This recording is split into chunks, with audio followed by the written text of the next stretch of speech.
Good morning and welcome to day number 15, Appalachian Trail, summer 2025. I am already about a mile into a 1.8 mile climb this morning up to, I believe, Moose Mountain South. Then we're going to go over Moose Mountain North, and then we will continue on our day for an 11.2 mile day.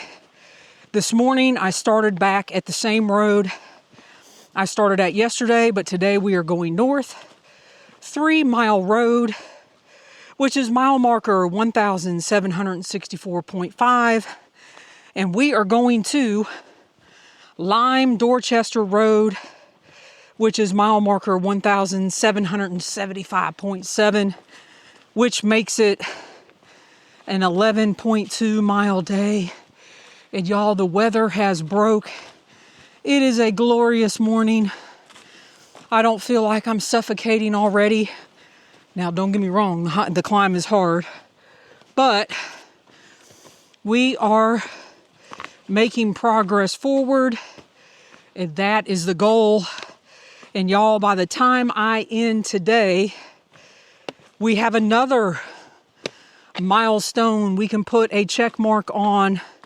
So if you all have listened to each one of these episodes, before I even started the trail, I broke my hike down this summer into 3 different sections. And the first section, we've already done that, was from West Cornwall Road in Connecticut to Tyringham Road in Massachusetts. Put a check on that. That was 52 miles. And then when I get to Lime Dorchester Road today, this will end the second section. So the second section of the hike was Vermont 103 to Lime Dorchester Road, and that is a total of 83 miles. So by the time I end today, it is going to be a great feeling because I have no more gaps to fill in. So basically, I have hiked from Georgia to Lime Dorchester Road twice. Great feeling. Oh my gosh, twice in 20 years. A normal person would not believe that you openly and willingly walk from Georgia to Maine, not only once, but twice. And that's where we're at, folks. So put a big check mark on the section number 2 and then section number 3. So from where I end today to a road called 25C, I have already done that twice. So I get to skip up or jump ahead, not skipping, I've already done it twice. I think that's 18 miles. So when I start tomorrow, I will have a straight line to Katahdin, everything I need to do again for a second time. And that is an amazing feeling. I think it's given me an extra pep in my step this morning that this hill is trying to take away from me, and I am not going to let it. So we are headed toward South Mountain, then Moose Mountain South, then Moose Mountain North. And I don't know what's after that, so I'll just have to come back on and let y'all know. But first thing this morning, I had a great conversation with a section hiker that I briefly passed yesterday. He was going up and I was going down, and it just was not a good place to stop. And I thought he was through hiking. So right when I started this morning, I saw him at a little creek, and his trail name is Turtle. And he has been out section hiking the northern states, Massachusetts, Vermont, and now New Hampshire. And he is out for about a week or so, and then he's going to go on a vacation. And I said, that is awesome. So we talked, and he used to be a teacher in career technical education, the same department I work in. And it was just so fun to chat about careers, and we talked about the benefits of section hiking. And he could through hike, but he chooses to section hike because he's retired and he can do whatever he wants. And I applaud him for doing that. So I love interacting with through hikers and everybody on trail runners. Vermont has a lot of trail runners. And I actually saw one again this morning. And I've actually seen, crazy enough, at different road crossings, bike packers. So Vermont must be a big bike packing state as well. So that was cool. But when you get to interact with a section hiker and you can chat about, various things about section hiking, and you just kind of have more in common. I mean, I don't have much in common with a through hiker. I'm not out here for 6 months. I'm out here for long periods of time. But most section hikers, they're out here on their vacation. And instead of sitting at the beach, they're out here getting it done. And then they have to go back to work to actually relax. So I guess the moral of the story is, had a good conversation with section hiker Turtle. I gave him a podcast sticker. And Turtle, if you happen to listen to this, happy trails and good luck on the rest of your section hike. All right, y'all, still working my way up South Moose Mountain. Again, the weather, oh my gosh, night and day. It is like 20 degrees cooler than it was yesterday morning. And I started this morning right around 6:45 a.m.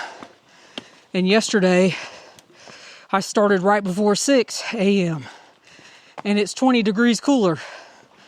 So life is good right now. All right, y'all, I'll be back. All right, I am back. Just made it up over South Moose Mountain South, Moose Mountain North, and now I am headed down. I think this is almost a 2 mile down. I'll have to look again, but I'm pretty sure it's almost a 2 mile downhill. And those could never be trusted, because sometimes the downhills take as long to navigate as the uphill, but so far, so good. And then we will be about halfway through the day once I get to the bottom of the hill. And guess what? At the bottom of the hill is basically the last climb of the day. And I think that is a 2 mile climb.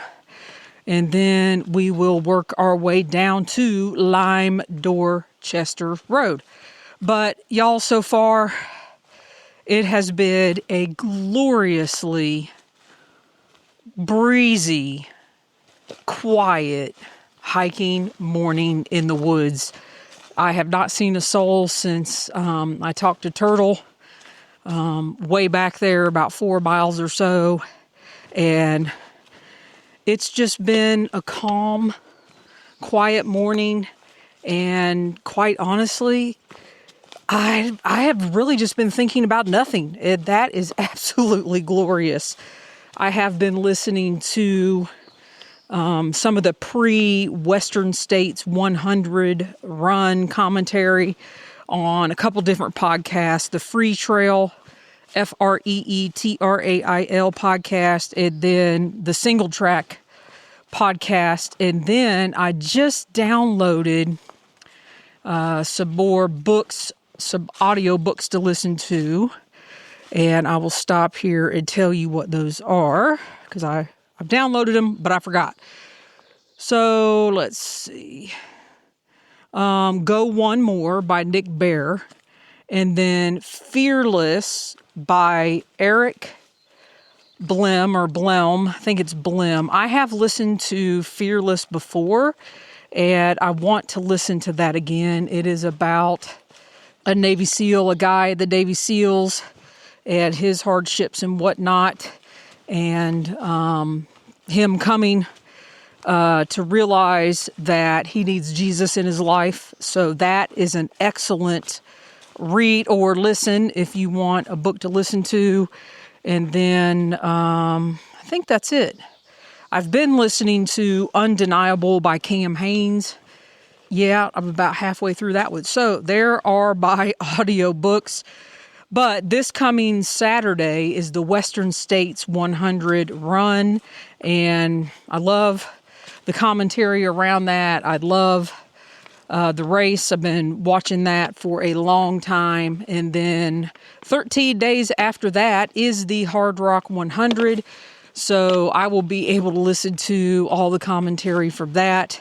And technology, y'all, it's almost, we could hear and do things in real time. And I'm here for it because I like listening to particular things just like you all do as well. And I like putting out this audio podcast. So anyway, I am working my way down, and it has been a gloriously quiet morning, and I am here for it. So hopefully y'all can hear those birds. I will check back in with you all here after a while. All right, y'all. I've only got under 4 miles left. And I am on the final major climb of the day. And I've been humbled once again. New Hampshire brings a punch. And this climb is so steep. It's straight up. At points, I feel like the front of my shoe is going to hit my shin. So, just taking my time. And on this one, and thank God the weather there's no way this could have been done the past 3 days. Woo! Again, John Kelly, the guy out breaking the fastest known time, he would have gone up this yesterday in the heat, OMG. Or early morning in the heat, rather. Anyway, now, my new strategy for New Hampshire is not make it to the blaze, but when I see a blaze, I take a breath. We're almost to the top, folks. Just having fun out here on the Appalachian Trail. Oh, and I did meet a guy named Jeff, who is also a section hiker. I think he just started yesterday, and he is going to be out completing the entire state of New Hampshire. So he is going to be going from the border to, I think, Gorham, which that is not exactly into Maine, but close enough. But he and I have started having a conversation. And he is also going to be an educator. He is going to be starting next school year, an elementary school special ed teacher. And that takes a very unique individual to do that. And I have always said in my teaching career to my fellow colleagues, my hats go off to those individuals that work in special education, all the way from elementary level through middle school and then high school. It takes a very special person. So the funny story about meeting Jeff, who for some reason I started calling Matt. I have no idea. Wait a minute. His name is Matt, and I was calling him Jeff. So Matt came up behind me, and I was recording for the podcast, and I guess he heard me talking, and he was like, well, who's she talking to? There's nobody in front of her. I'm kind of right behind her. So our first interaction, we had a good little laugh. And I said, I am so sorry. I try to look around and make sure I'm not bothering anybody or nobody's around when I'm recording, because I want everybody to be able to have their quiet experience out here. And we just laughed. And that's when I found out about him going to be one of our future educators, and him out doing a section through the state of New Hampshire, which I think is awesome. So, all right, y'all, I am still going up this climb. Oh, I have another thing too before I forget. If y'all remember the story from several days ago where I saw a guy and he was telling me about a friend of his in Monson that got a bug stuck in his ear and he had to go see a specialist. Today, I have had so many little gnats. I don't know if that's what they call the black fly, but they're just like little gnats, like beelining for the middle of my ear. And the only way I've been able to combat that is put my headphones in both ears, because I've been spraying with DEET and I've got the pee rag out. Oh, I've had so many people laugh and reach out to me about that, but it's true. So to ward off the flying gnats or black flies or whatever they are, that pee rag has had to come out. And she's doing a good job at it. So anyway, I'll be back soon to close out the episode. All right, y'all, I am back to close out day number 15. And I think I failed to mention, and if I did, I apologize. This day had about 3,000 feet of ascent and 3,300 feet of descent. So this has been quite the whopper of 11.2 miles. And I'm not gonna lie, I'm tired. A lot of climbing today, a lot of downhill, a lot of New Hampshire, which is awesome. So I just got done talking to a couple ladies. They were the greatest, out doing some trail maintenance on the trail. And we just had a good conversation, and they were telling me about some hikers that they were giving rides to over the last few days, and they work on this particular section. And we just kind of stood there and had a good old chat. And then I made it down to the last little road crossing, and I am headed up to Lime Dorchester Road. So y'all, this will round out the second section. So starting tomorrow, yay, which I'm really happy about, I will have a straight line from NH 25C to Katahdin. All the gaps have been filled in. Everything is done. And this body has somehow gotten herself from Springer Mountain, Georgia, coming up the approach trail, to NH25C for two times. I was going to say for twice, but that don't make any sense. Twice. And that's because I got trail brain, and I'm tired, and I'm ready to be done. But y'all, we will be back. So thanks for everybody who's been listening. Thanks for everybody that has been sending me messages and comments. A lot of you, I think I mentioned this earlier, the P-Rag episode. And the P-Rag has been utilized since. You got to do what you got to do. Truly appreciate it. Be safe out there, y'all. And happy section hiking.